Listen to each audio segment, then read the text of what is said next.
to what's going on. And we are so conditioned to this systemic racism. It's crazy. I don't see how anyone could not be woke to what's going on. And what irritates me the most is an out-of-touch black woman. A female that doesn't know her queendom because she was taught by a female that didn't know her queendom. So when black women issues come up for real black women, they tend to talk and they tend to chime into this, not knowing that they out of touch and they need to keep their mouth shut. That's something that irritates my soul. Not saying, oh, the only way for you to be a real black woman, you gotta have nappy hair. You gotta have dark skin. You gotta have this. No, bitch. Excuse my language. That's not what it is. You gotta understand the struggle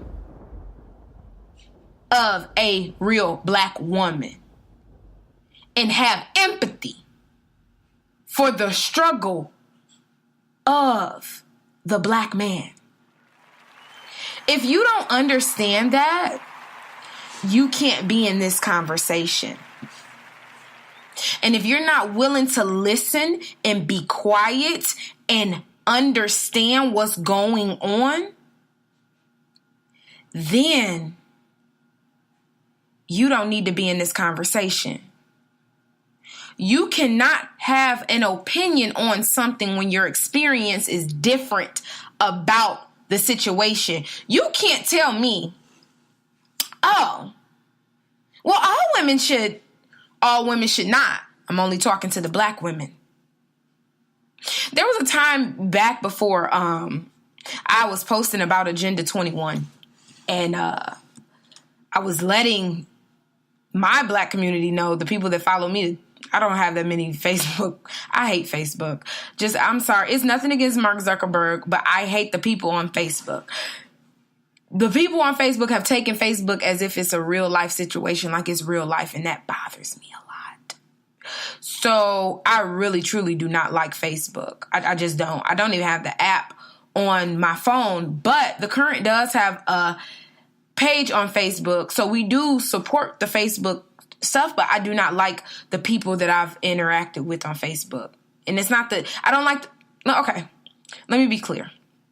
I do not like the way people interact on Facebook. So that's it. It's not Facebook. It's just, it's a little bit, I gotta be more specific.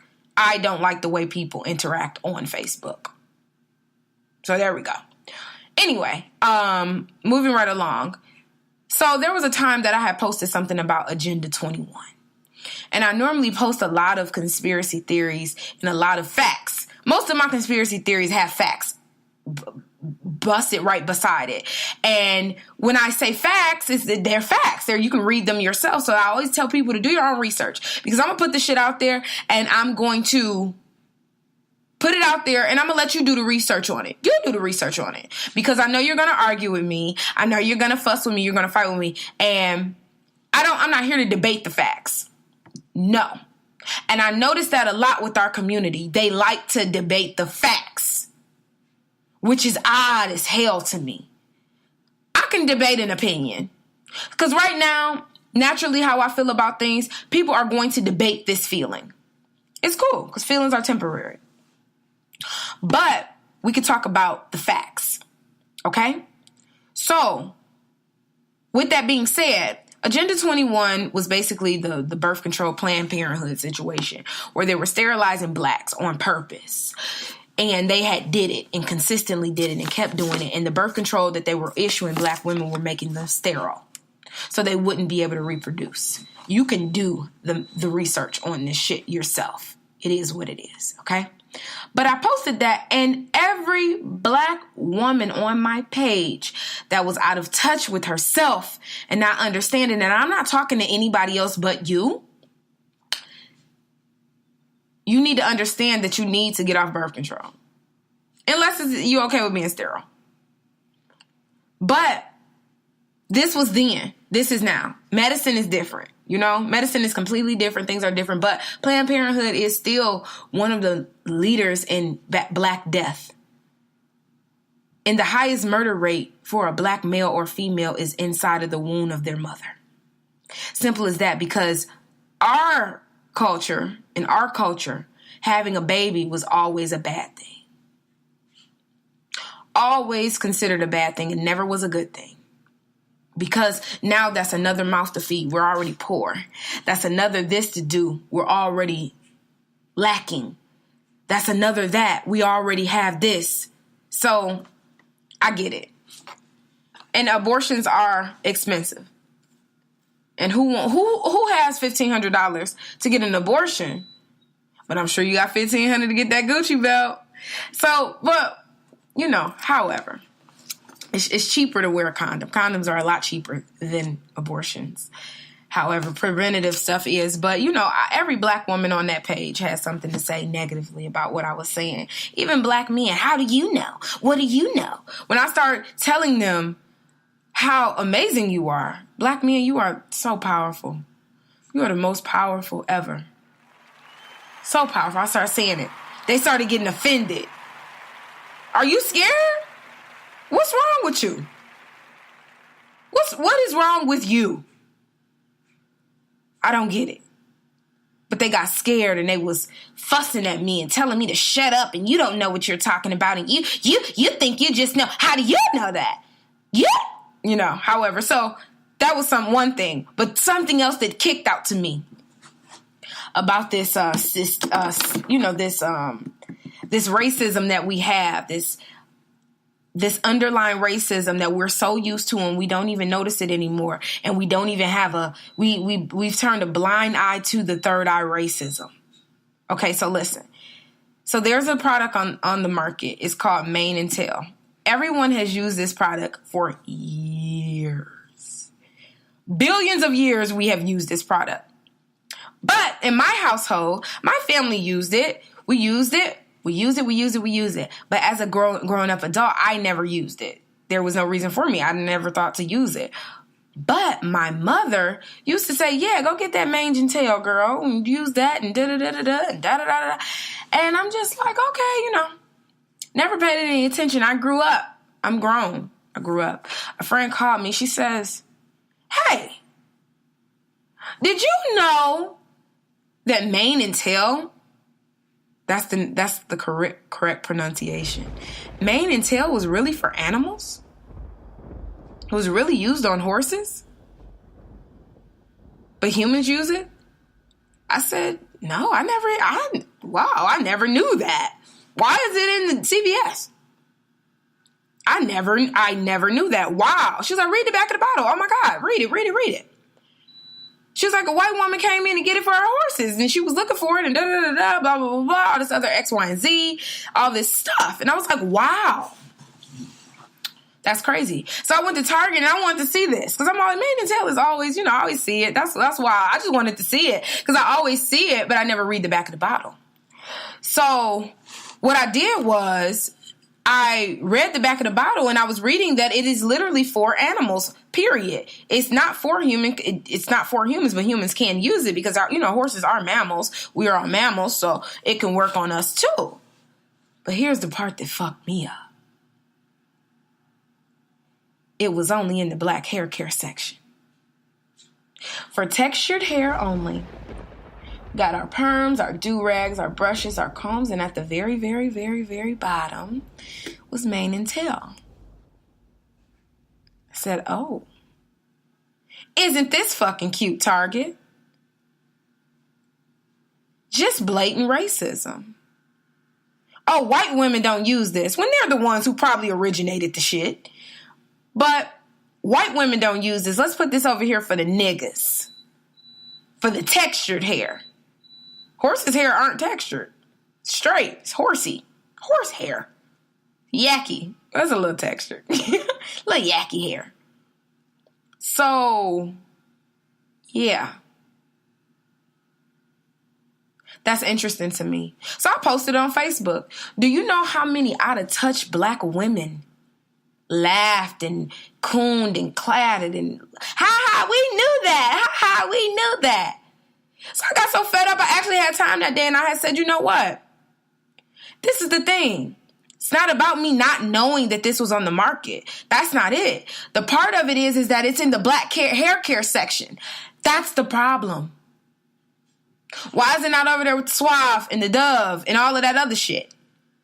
Why is it not integrated in the system? Why is it only in the black hair care section at Target? I haven't looked at it in any other place. But that's that marketing in the entertainment.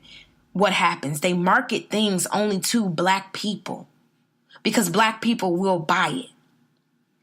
That's what y'all don't get. Some of y'all don't understand that some things are marketed to blacks only.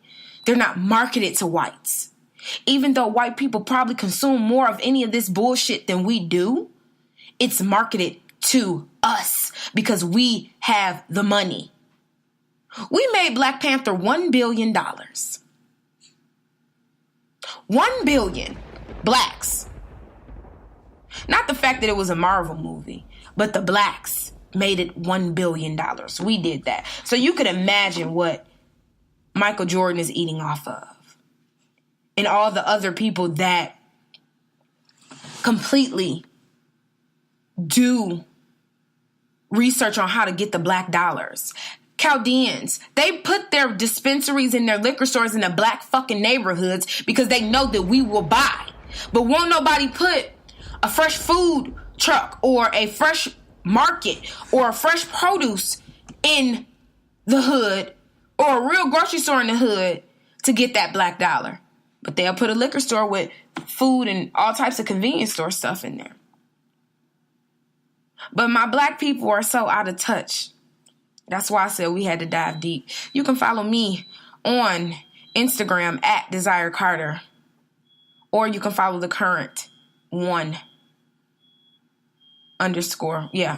Follow the current _1 on Instagram.com. And you can, like I said, you can follow me as well on Instagram.com at Desire Carter. So, moving right along, the J. Cole album, KOD. KOD stands for Kids on Drugs. Now, this was one of the more conscious albums. Most of Cole's work is conscious, but this is very conscious. And I've seen black men say, there's no club bangers on here. Why do I have to listen so hard? Turn it off. Oh, because it's giving you that therapy that you needed to know. Yes, your mother was an alcoholic. Yes, you should have talked to her. Yes, you should have got her help. Yes, this should have happened. You was just a kid. Don't worry about it. Yes, gun violence is real. Yes, they killing us. Yes, they doing this. Yes, all of our children are on drugs due to the music industry and these other children promoting this BS. Yes. Half of these entertainers don't do drugs, but they promote the drugs. That's the agenda on the black child. But no, it's all kids. No, the white children are just a casualty. It's geared towards y'all to keep you low. And that's just it. KOD was brilliant. Just like Jay-Z's 444 was brilliant. Along with Eminem's Revival. Brilliant. These rappers are talking about something real because what are we going? They seeing the effects of the bullshit that they did back in the day is working. They didn't think the shit would work. They was only worried about $1 at the point in their life at that time. But it's working. It's working and it's worked. And that's what's going on right now with them. I feel like Jay-Z feels bad for the shit that he's done to this industry, to the shit that he's done to this generation, to these kids. I'm sure he does. That's why he put out 444. He said it was an apology to his wife, but I believe it was an apology to the youth. That's what I think. Cole put out KOD because there's too many black children dying off of drugs. Too many black kids dying from drugs. And then it's influencing these white kids so much, they going crazy. You've seen little 6ix9ine. You've seen Little Pimp